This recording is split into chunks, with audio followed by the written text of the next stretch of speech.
Hello, everyone, and welcome to the webinar. We're going to review the results of our 2018 Online Trust Audit and Honor Roll. Our panelists today are myself. I'm the Technical Director of the Online Trust Alliance Initiative at the Internet Society. We're happy to have with us Neil Daswani, who's Senior Vice President and Chief Information Security Officer for the Consumer Business Unit at Norton LifeLock, or Symantec overall. And Kenny Olmstead, who's also on the OTA team here as an Internet Security and Privacy Analyst. We're going to cover different pieces. Kenny and I did most of the work and analysis here, so we're going to cover the sections that we did. And Neil has been associated with the audit for many years now and is a practitioner of security in many different companies, so he can lend that perspective to us. So that's going to be great. So just to give you an overview, this is our 10th annual audit.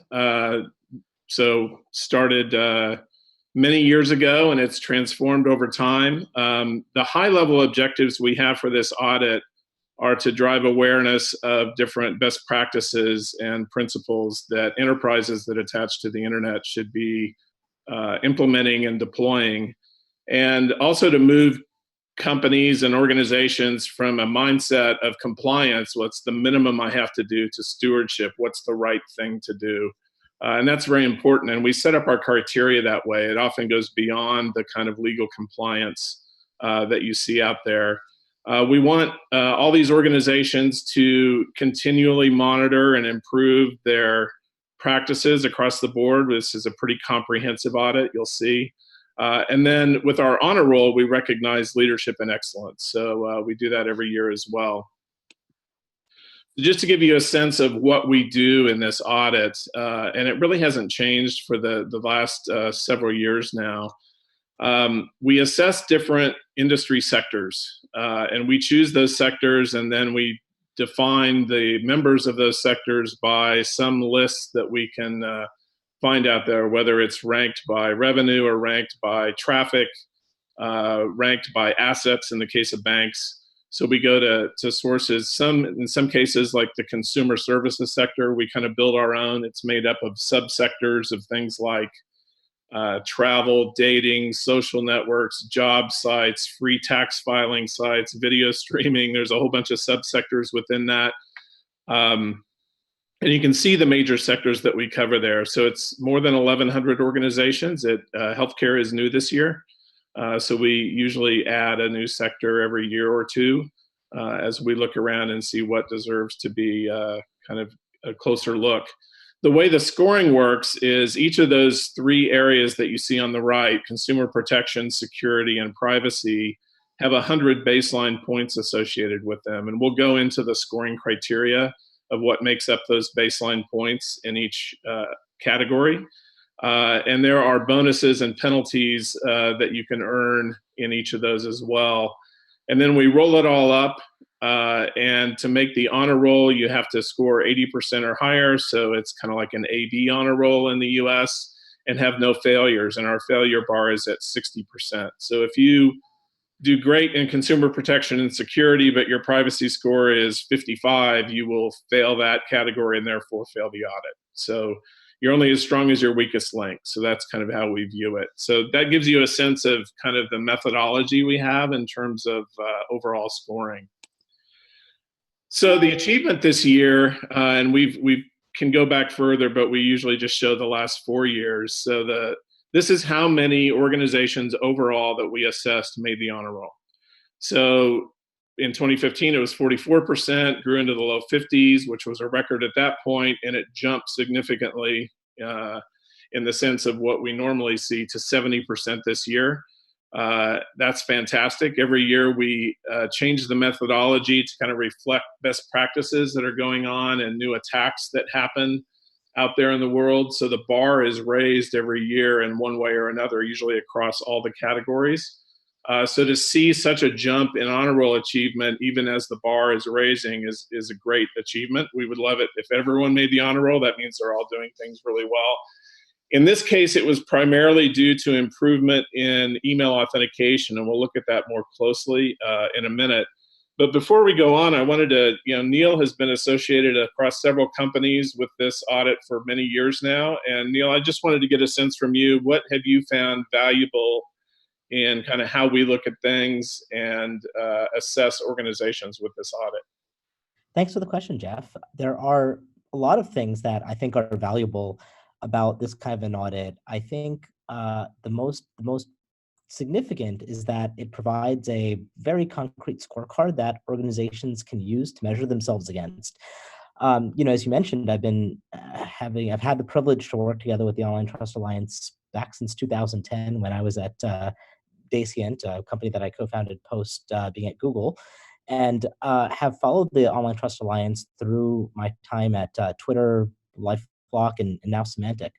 And it's been great to see that, under Bob Lord's leadership, he was the CISO at the time at Twitter. Twitter was able to get to #1 back in 2013 or 2014.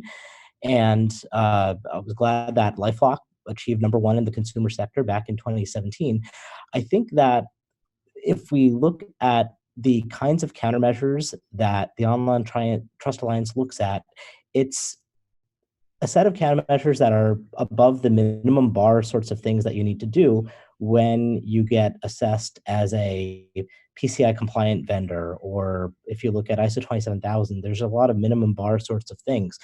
So it's really great when organizations can have a scorecard like this that gives them a high bar to shoot for, as opposed to just looking at a minimum bar for internal security practices. Yeah, that's fantastic. It goes right to that point I made earlier about compliance versus stewardship. So let's go on and look at some of the results. So starting last year, the last audit in 2017, we did a top 50 overall. It's we called it top of class. If you think in school terms, it's essentially the top 5% of the scores overall. And here are the top 50 for this year, and they're clustered by sector. So from the top left are the banks. Then Google News is the only news site that made the top 50, along with Reddit. Some of these live in multiple categories because of what they do. In the ISP and hoster category, Google Cloud and Security were the two. The upper right there is the U.S. government, which if I'm not mistaken, only had a few in the top 50 last time, and they made great strides. We'll see in a minute. And had many in the top 50 this time. The lower left is the consumer sector. They have, since we added them to the list, been the leaders in pretty much everything, with new infrastructure doing the latest things. And again, they lead in the scoring in the top 50 with all the companies you see here. The middle right there is the retailers. So out of the top 500 retailers, we have the handful that are represented here. And then the right below that is the OTA members. So the Internet Society itself, OTA itself, and TrustSphere are the three that made the top 50. There actually are some other OTA members that are sprinkled through the other categories, like the Gap in the retailers, like Norton, LifeLock, of course, Neil's representing in the consumer sector, and so forth. And then the lower right there is the new healthcare sector, and two of our two companies made that, 23andMe and Costco's Pharmacy. So in the healthcare sector, I didn't mention this before, it's actually made up of 4 subsectors. It's top medical testing labs, which 23andMe would be a part of that, top pharmacies, top insurance companies, health insurance companies, and hospital chains. So there's kind of 4 pieces within those 100 organizations.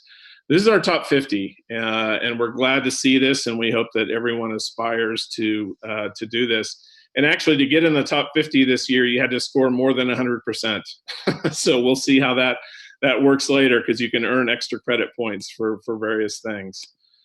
All right, so now we want to look at trends by sector. And again, this only goes back for kind of a 4-year snapshot. We do have data going back further. But you can see that generally in most sectors, it's kind of up and to the right year by year. In our last audit, we had 2 that fell. Banks fell significantly from 55% to 27%.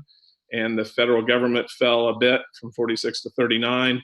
Both of them rebounded wonderfully from last time to this time. The banks more than recovered and are back on that kind of up and to the right movement. The federal government actually by far exceeded that and became the top sector for the first time ever. The consumer sector has always been our top honor roll achiever. So congratulations to the federal government. They did it mainly through email authentication implementation. That was kind of their weak point in the past. And we're also glad to see the news and media sites. We first assessed them actually 2014, so they had a 4% honor roll. Then they went 8, 23, 48, and now 78. That's nearly geometric growth. And we're just really glad to see that that continued improvement. And they've improved in all areas, in privacy and site security and in the kind of consumer protection or email authentication area.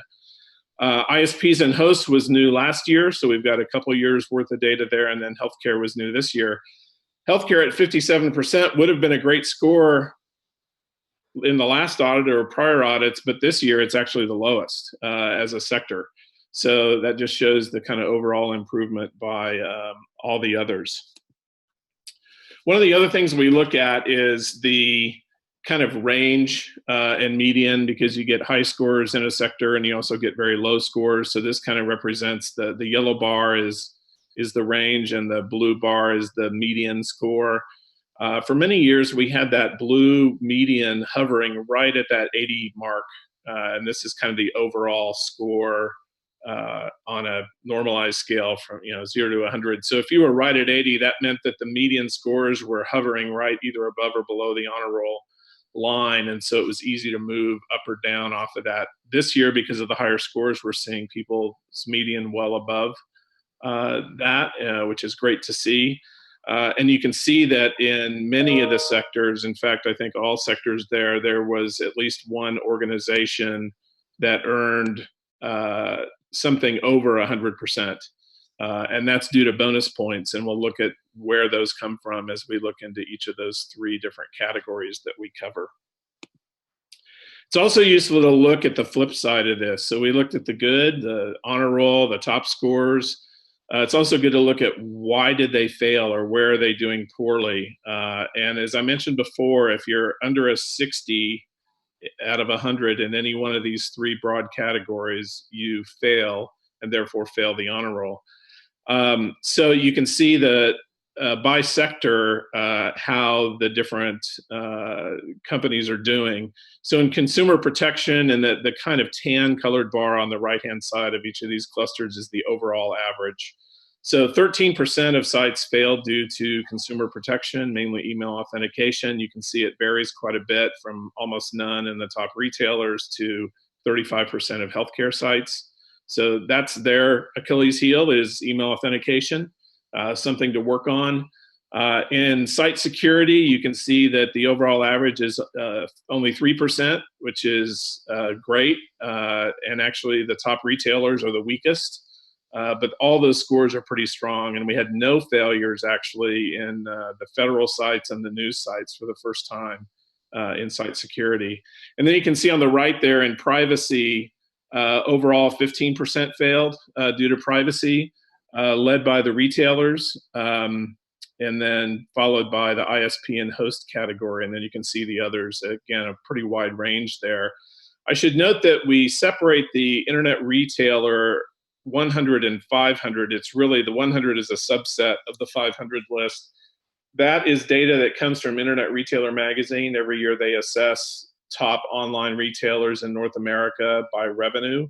So we use that report as our source. But we've always compared the 100 to the 500 to see if there are any variances between the really big retailers and the next 400. And so that's why we cover that this way. So 27, if you add that all up, there are sites that failed in more than one category, like they might have failed in both site security and privacy. Only 3% failed in more than one category. And so actually, I think last time it was 12 or so percent that failed. Are you still hearing me? Yes. Okay. Yeah. I just had a lightning hit at my house and I didn't know if I was still online. I'm sorry. So anyway, then the other thing we look at is the ratio of how many make the honor roll versus how many have a failure. And you can see, and how many are in between. And you can see that the slice between the two is very narrow. And in fact, in some cases, there are none in between. It's either honor roll or fail and nothing in between. Look at banks are a case of that. The healthcare sector was a case of that. Overall, only 3% kind of live in that sort of C student range. Again, if we think of school scoring. So Neil, I know you also had a comment on just overall trends that you've seen in this, having been associated with this audit over the years. Sure. Thanks for asking me to weigh in on that. I think from a conversation that we had earlier, I had asked the question, hey, when the Online Trust Alliance honor roll had first started 10 years ago, what percentage of organizations made the honor roll? And I think you mentioned to me that it was 8%. And so I think it is remarkable that over the past 10 years, now when we look, I guess, across all categories, 70% make it, to the point that the Online Trust Alliance has had to come up with additional designations now, like top of the class, which I think 50 out of the 11 or 1,200 now make it. So if we think back to grade school or college, and we think about what does it mean to make an honor roll, or what does it mean to be at the top of the class, it's interesting that the top of the class is now the top 5%. It's just great to see so many organizations having adopted more and more of the countermeasures and the privacy practices. So if we also look at particular sectors like the federal government, it's great to see them at 90+%. So consumers effectively have high expectations. They expect security. They don't understand necessarily all the technical details, nor should we expect them to. But when some of these countermeasures, when some of these privacy practices are not there, they are inevitably surprised. And so it's been great to see that the Online Trust Alliance has also been increasing the bar as we've been going along. And we are now seeing organizations, 70% of them hit the honor roll. So I thought those were pretty remarkable trends, and look forward to seeing other sectors catch up with the federal government and with the consumer sector as well. Great. So we're going to move on and peel into each of these areas specifically and look at a little more detail. So in the consumer protection area, the decoder ring here is that the top section, the kind of neutral color, is the baseline points. The kind of greenish section is the bonus that you can earn that it's associated with this. And the bottom, the kind of brick color there, is penalty points. So the baseline points are entirely made up of email authentication. So we look for the two email authentication technologies, SPF and DKIM, definitely at the top level domains for an organization, and then subdomains where they can get used. Also DMARC, which is another technology that gets used to, you can get reports on your email authentication, and also assert a policy that if a message fails authentication, what should the receiver do with it? It's been in place 5 or 6 years now and has been pretty well adopted. Anything in italics here is what shifted from the last audit to this audit. So in this case, we put a little more weight on SPF and DKIM at the top level. We put a little less weight on subdomain use of DMARC. We put a little extra weight on reject policy, which means throw away messages that don't pass authentication for DMARC. Looking at the bonus points, you can encrypt email between email servers. It's called opportunistic TLS, where the servers themselves negotiate that. We increased the weight on that this year. DNSSEC and IPv6 are part of that as well for bonus points. And then a penalty if you don't lock your domain administratively, meaning someone could kind of come in and take over your domain administratively. So that's the setup we use for the baseline, bonus, and penalty points. You'll see a similar discussion in the other two categories. But looking at the data that we found, in fact, OTA was kind of founded on email authentication. That was the first assessment we did. We called them scorecards back in '05 when we first started. So we've been tracking this for a long time. And the two main technologies, SPF at the top level domain, DKIM at the top level domain, you can see that SPF is up near the 90% range overall. DKIM actually made some pretty big leaps this year, which is good to see. There are two complementary technologies that are done very differently, but they each cover kind of edge cases, so that using them in conjunction with each other is a best practice to protect email and allow recipients to verify that the email is really from you. We also track SPF and DKIM any. That means at a top level or subdomain. Often subdomains are delegated out to marketing companies, for instance, or others. So we see a much higher adoption rate there because those professional email senders usually do implement all the email authentication technologies. That's why you see it up in the high 90s in almost every sector. Even though these numbers are high, and they're probably one of the highest we see across all these different categories, there's still room to grow. There's still 17% of the organizations don't do DKIM at the top level, and 11% don't do it with SPF.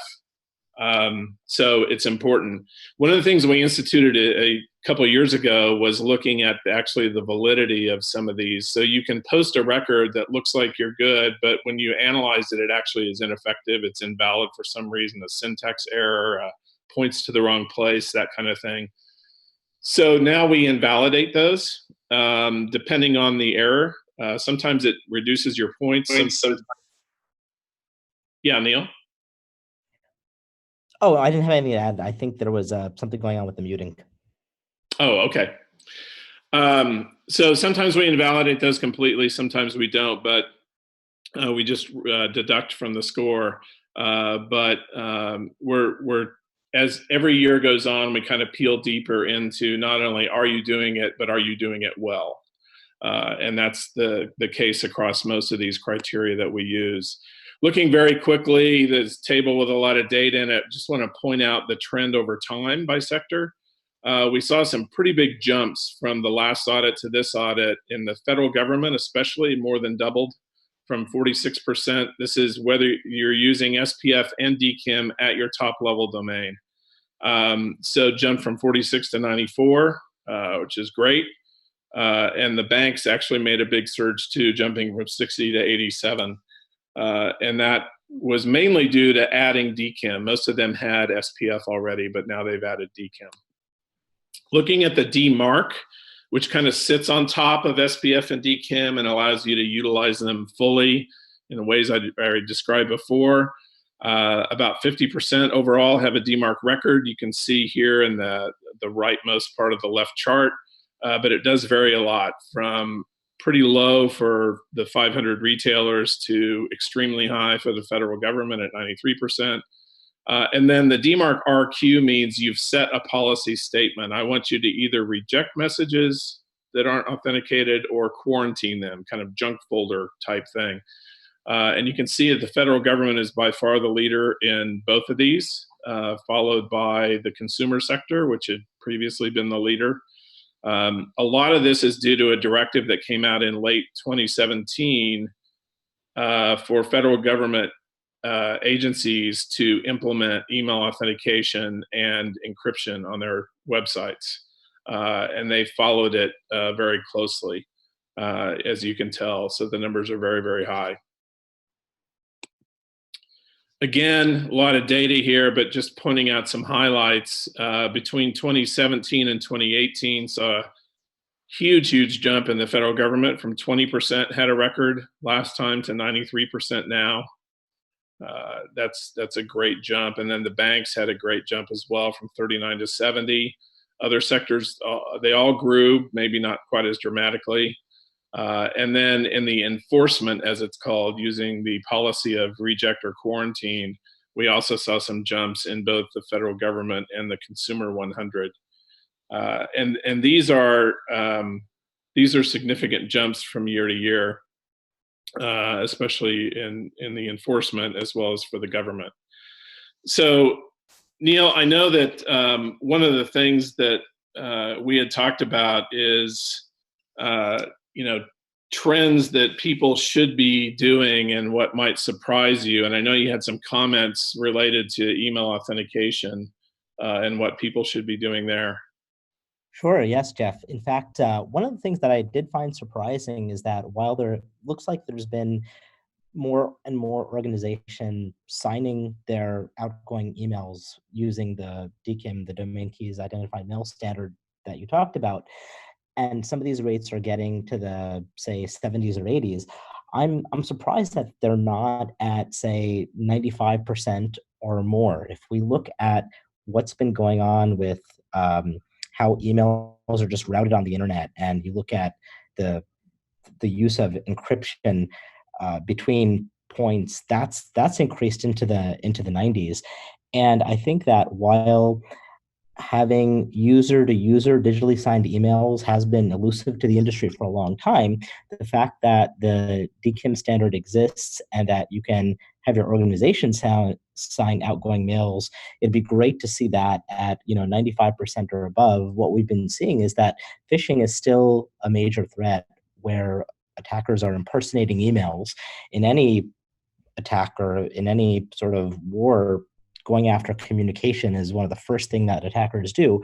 So if we can have more and more organizations signing their emails, digitally signing their emails using the DKIM standard, even if you don't have a DMARC enforcement record deployed yet, I think it'd be great to be at that point. So I think it's great that we got to the progress level, the 70s and 80s, but I was kind of surprised that the signing hasn't caught up to the level of encryption going on with the email. It'd be great to see that as a next step for the industry.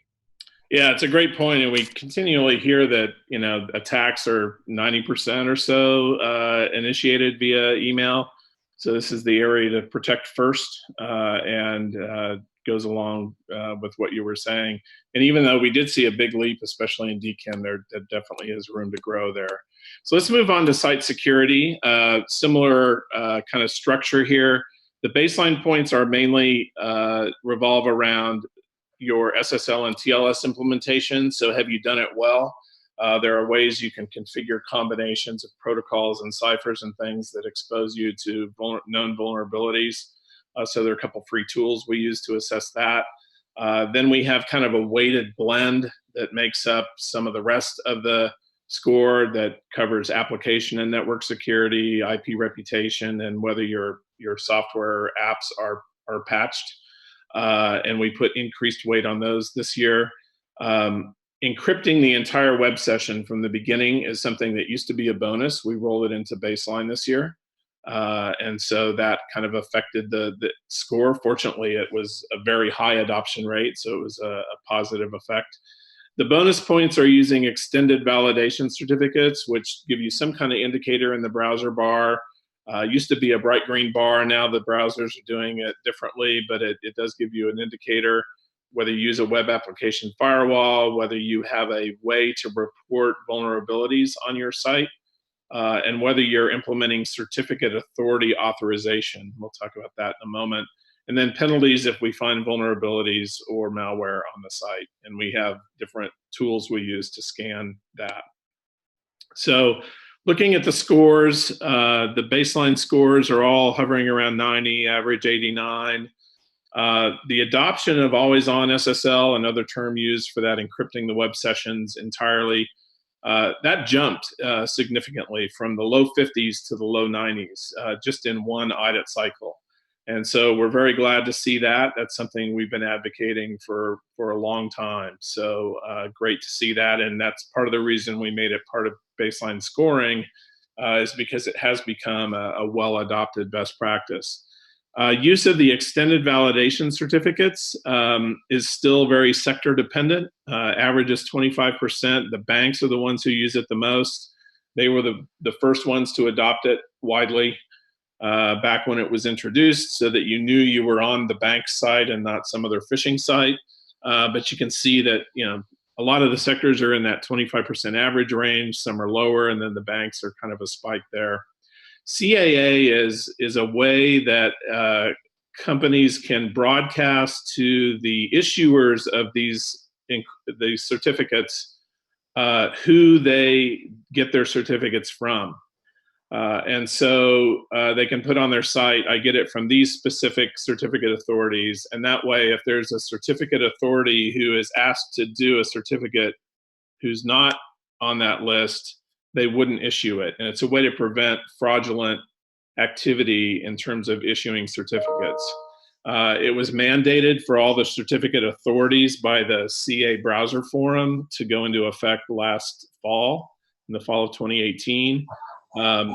Companies themselves are not obligated to do it, but it's an opportunity for them to kind of close down a loophole if they wish. And we actually rolled it into the scoring this year, knowing that it had been mandated by the CA Browser Forum, and it's got fairly low adoption so far, but we'll keep tracking it. The consumer sector is the highest. These are screenshots of some of the tools that we use. The top left and top middle are the two that we blend together for the SSL TLS assessment aspect, and that's the heaviest part of the scoring for baseline. These are all for OTA's own site, I think done this morning.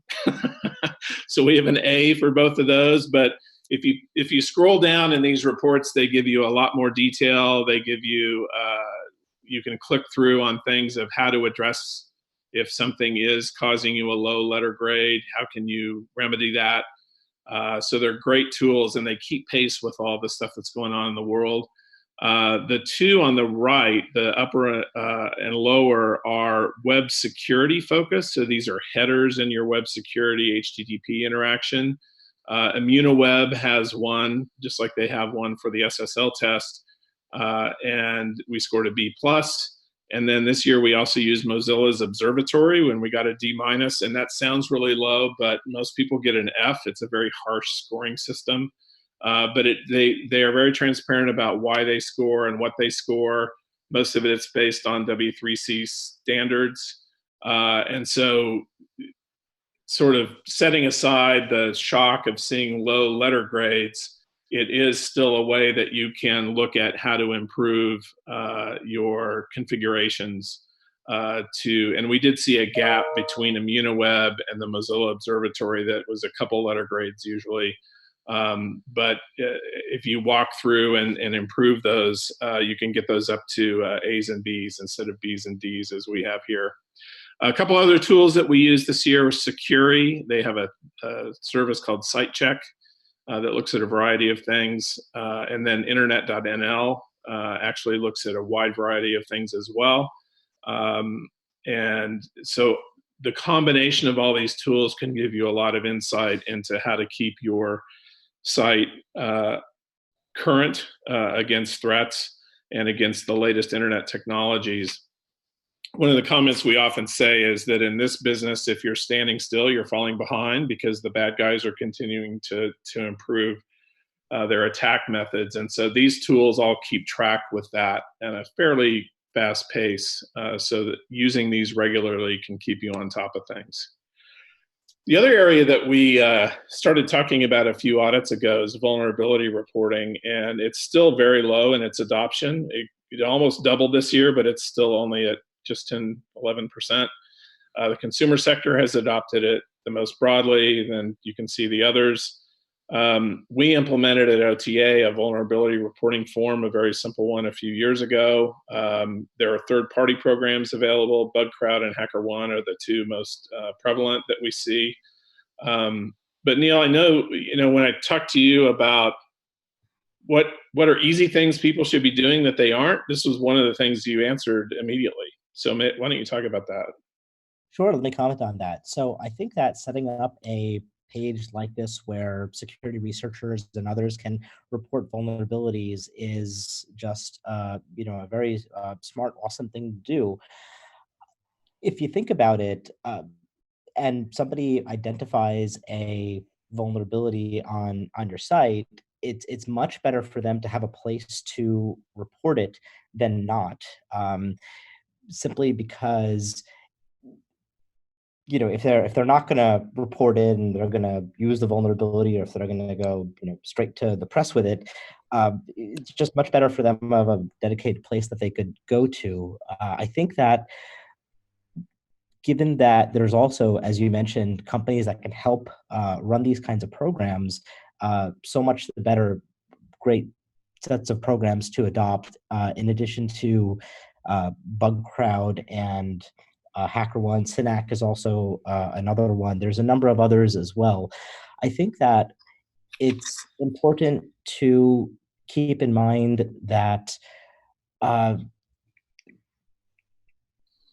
for those sets of folks that are going to report it, it's just good to have this kind of a resource worth getting it set up. I think we were talking about easy versus hard.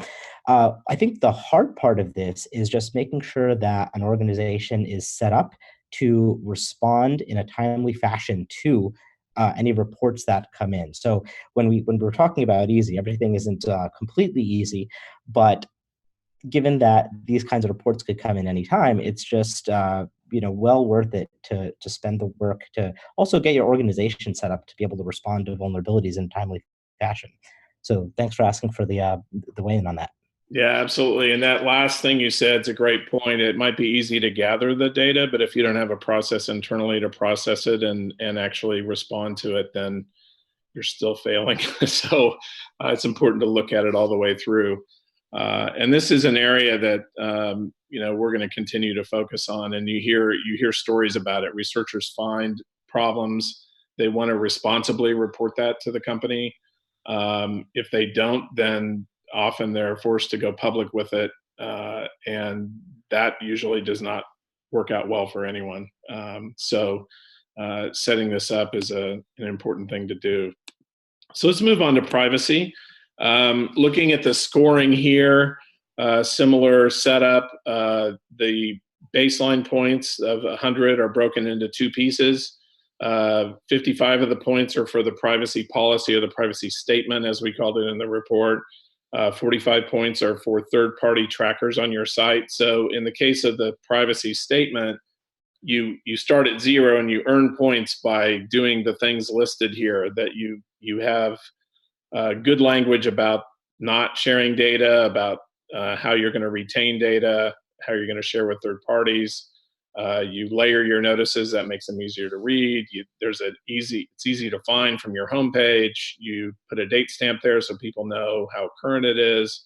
And this year we rolled in as a baseline from prior bonus points, whether you have access to a prior version so people can see what changed. That's a transparency issue as well. On third-party trackers, you actually start with 45 points, and then you get deductions if you have, for the trackers you have that share data with other third parties. So some are used for analytics and pretty benign, but those who then share kind of the data domino effect with others, we deduct points. So that's how the baseline scoring works. You get bonuses for use of icons. Again, makes it easier to kind of navigate. For disclosing cross-device tracking, for honoring do not track, and having a multilingual policy, for having a tag management solution. So the tags are these third-party trackers. So if you have a lot of them, there's a huge benefit to being able to see them under an umbrella and manage them, as opposed to not knowing what's out there. And then this year we took a snapshot at the kind of top GDPR principles and looked for language there. We made it bonus points because this was our first time looking at it, and not a lot of weight to it, but we wanted to see what everyone was doing. Most of the companies we assess are in the US, and so they aren't obligated necessarily to use to comply with GDPR, but we wanted to see what was going on. And then penalties if you have a private WHOIS record, meaning it's a transparency issue. If you've had data breaches, and this year we scaled the penalty to the size of the breach, so it's pretty wide ranging. From the 1,000 is our minimum bar, but up to the hundreds of millions of records that were lost in breaches, and then settlements. And we added global settlements this year, not just US settlements. So that gives you a sense of that. Kenny was the one who assessed almost 1,300 privacy statements.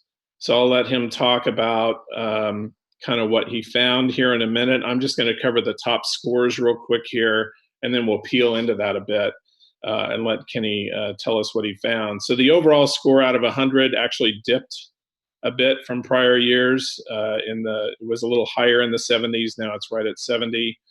The statement score was 27 on average, and that's out of 55. So that's only half of the available points. And that is an area, probably if you had to pick one thing in the whole audit this year that was disappointing, that's it. The privacy statements did not improve, and in fact, probably slid back a bit in the scoring. The tracking scores averaged 42 out of 45. That's pretty strong.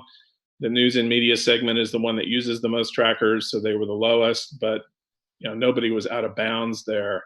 And then the usage of this tag management system or privacy solution was actually pretty high in most sectors. Some use it more than others, and that's bonus points as well. So one other quick thing on tracking, and then we'll go into the privacy statement. So this, we use data from Disconnect. They have about public site where about 600 different trackers are deemed bad that they'll automatically block if they see them with their extensions for the browsers, or they're actually now integrated into versions of Firefox. This graphic is a picture of the sites that the trackers that they're blocking automatically on CNN. And so this gives you a sense of at least what they feel are the sites that are sharing data improperly and that you shouldn't be sharing data with. Other sites you might see may only have two little bubbles, and none of them have the red cross through it. So it varies significantly site by site. And so the most prevalent use of these trackers was in the news media segment. A lot of it is for advertising. That's their business model. And interestingly enough, internet retailers were next in use of trackers, and then it kind of goes down from there. So Kenny, we broke the privacy statements into, I think, 3 areas: transparency, readability, and handling of data. So this is the first chunk of are you being transparent about things? So why don't you talk us through this? Sure. Yeah, no problem. As Jeff mentioned, I read around 1,200 and change privacy statements. We think these are important because it's the first touch point with consumers. We're obviously aware, as most of you are, that most people don't read these. However, it is important for companies to be transparent with their consumers. We have about 29 variables that we score the privacy statements on, as you can see from this graph. The date stamp at the top, we think that's important mostly because companies need to be updating their privacy policies. I mean, GDPR went into effect in May of 2018. And while most of our companies are US, it is important to keep up to date with laws around the world, especially for the larger companies. As you can see, overall, around half of the companies had a date stamp at top. It's a super simple thing to do. There's almost no reason for a company not to do it. That's why we score it so high.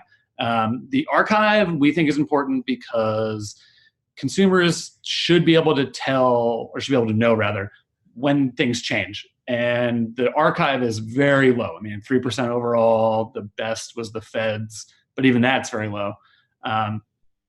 We think that's important purely for record keeping. If consumers want to know, they should be able to know what changed.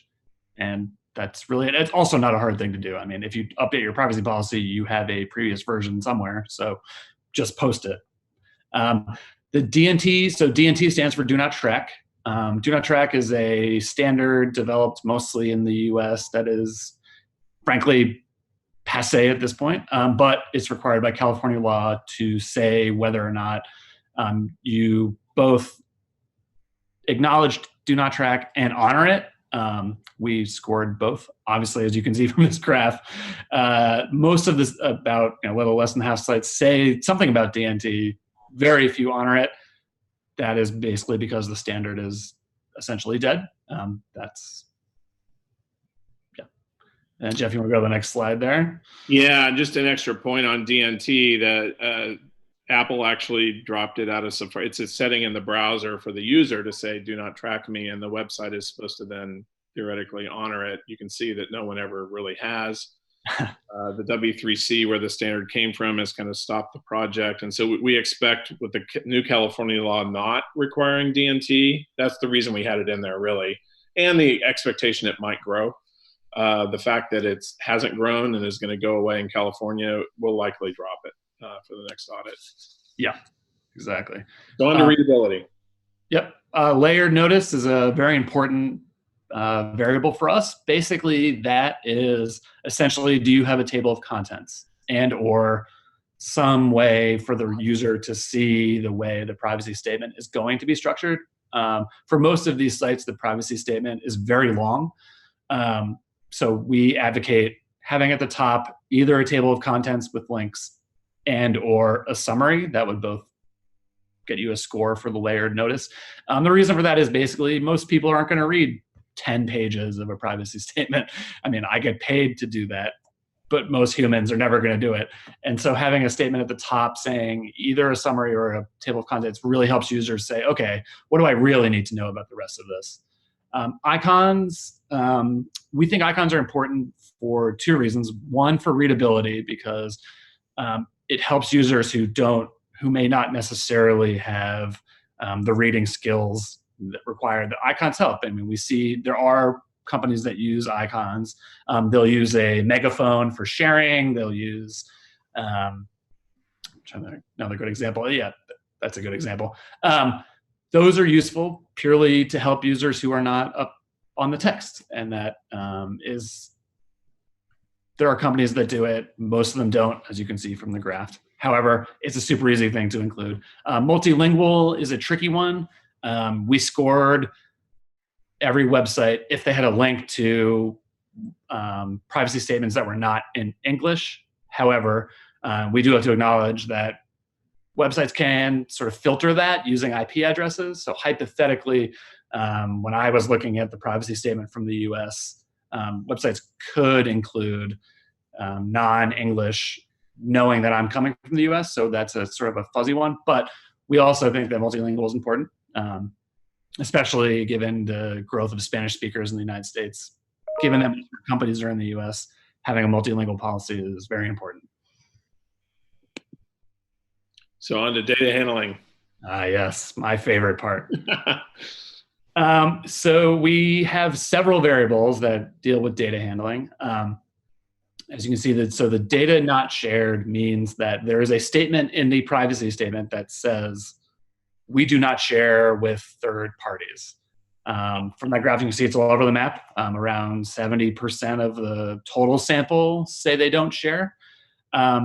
Affiliate sharing is a little more subtle, and we actually added it this year because we noticed that while 70% of the companies say they don't share with third parties, they do say, around 20%, give or take, say they do share with affiliates within their organization. And we think from a consumer expectation point of view, that language is a little confusing, right? They say, we don't share with third parties. However, we do share with other parties within our organization. And at a large company, that could be a company that has nothing to do with their original business. And so we we did not score it very highly. So it's very low weighted. However, we thought it was important to point out that a good chunk of these companies say we do share data internally. And if you're a large organization, that is, that could be to many, many different pieces of your company.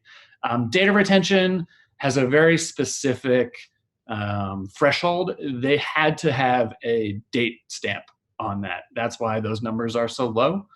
They had to say, we retain the data for X days or X months or whatever.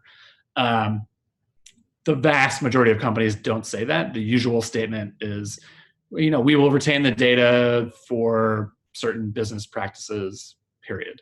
Under GDPR, and we think having an actual time frame is better. But again, as Jeff pointed out earlier, most of the companies we study here are based in the US, and there is no requirement for that here. So it's not strange that they don't have that. And then vendor compliance, which we also think is a very important, we actually weight this one fairly highly. Vendor compliance means that if you are sharing data with a vendor, so say a credit card processor or another company that is simply helping you do your business, you hold them to the same privacy standards that you hold yourself. And it was good to see that vendor compliance overall was around 60%. Again, their news was highest, which is good. And basically all this, the point of this variable is basically saying you're going to share data with other companies in any business situation. If you require them to be held to the same standard, that's great. If you don't say that, then we are concerned that a third party could do something with the data that they're not supposed to be doing.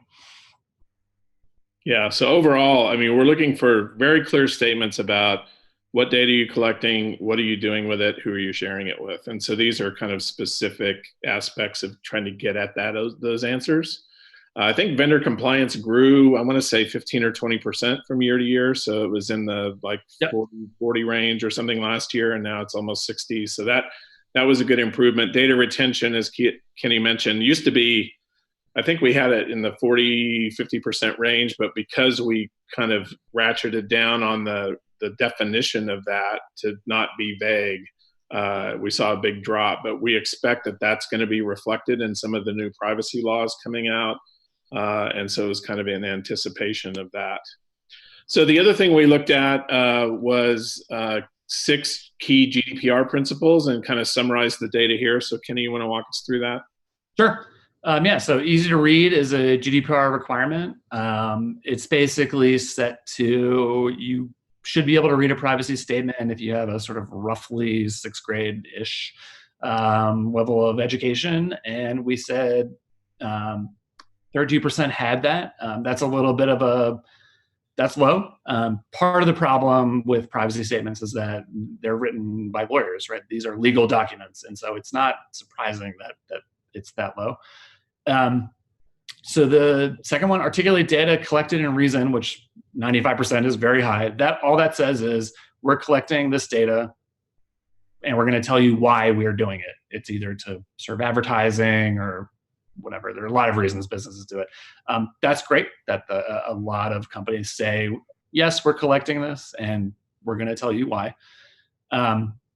The next is specify third parties. So this, under GDPR, you're supposed to specify the categories of data that you're sharing, the categories of companies you're sharing with. So you don't have to actually list the literal companies, but you have to say, okay, we're going to share with marketers, we're going to share with survey companies, we're going to share with whatever.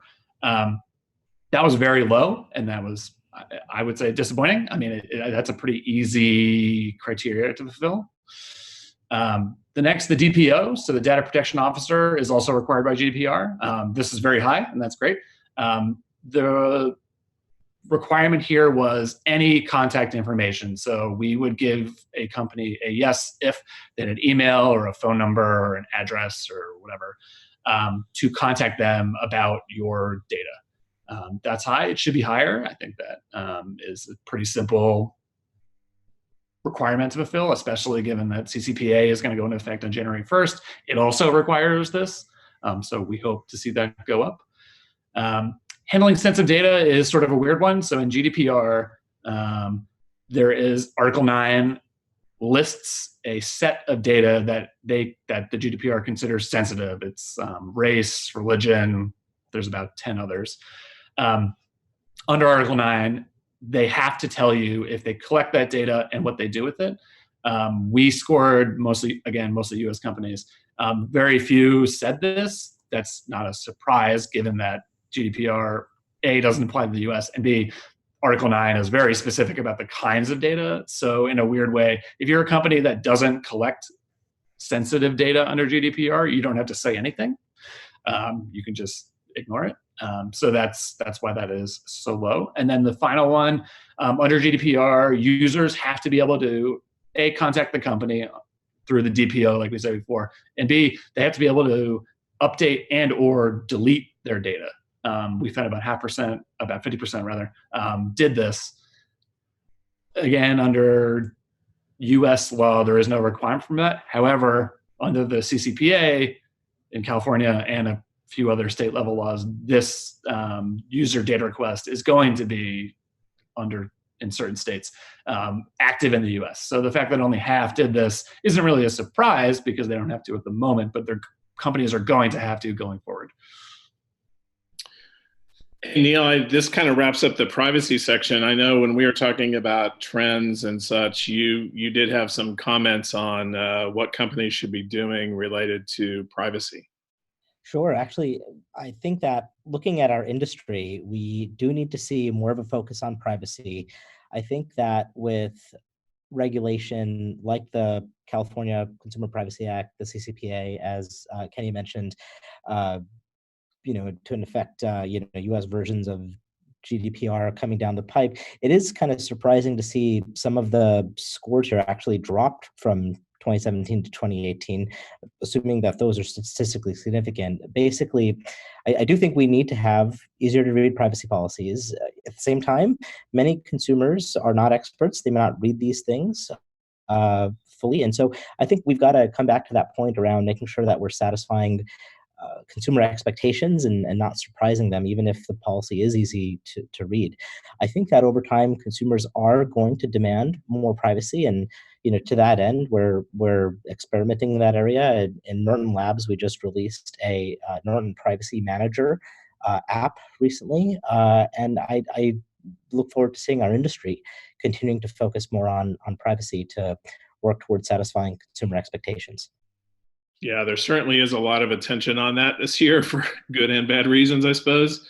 But this area, especially the privacy statements, as I said before, we want to focus on going forward because it just isn't making the progress we would have expected. And all these new laws coming into play, not only in California, but we're expecting them in other states as well, are going to definitely change the playing field and the requirements. So wrapping up real quick, I know we're about on the hour. Just what are the resources? For those of you who've already read the report, you've already seen this, but there's kind of a landing page that has all the pieces at otalliance.org/2018 honor roll. It has the full report, an infographic summarizing things, a little video recapping the findings. And then we tried to come up with kind of a one-page checklist of if you're trying to do this for yourself and say, am I doing the right things? Here's the one-page checklist, and you can walk through these and you use some of the free tools that we reference in the report or your privacy statements. You would be able to assess it yourself. Am I doing these things? And we put whether it's a bonus or baseline there on the right. That's less pertinent unless you care about a score versus just doing the right things here. So that's your kind of cheat sheet. And then finally, next steps, use that checklist and evaluate your status. We are going to kind of mine this data further going forward through the rest of the year and do kind of mini reports you might think of or webinars or whatever on deeper on privacy, deeper on email authentication, deeper on some of the findings we had in site security. So stay tuned for that. We're already starting our methodology review for the next audit. Our intent going forward is to release those at the end of January every year. So that means we have to have the methodology out in roughly September, which means we start talking about it in May. And so we look at everything. We look at what sectors, do we have the right sectors? Are we building those sectors properly? What tools can we use to get data? What criteria should we use and how should they be weighted? So we reevaluate kind of everything every year to make sure that we're reflecting the right things. So any input anyone wants to give us, we'd very much appreciate. And I'm not sure we have time for questions. I mean, we can go over. I know we're going to lose some people, but if anyone has any questions, now's the time to ask.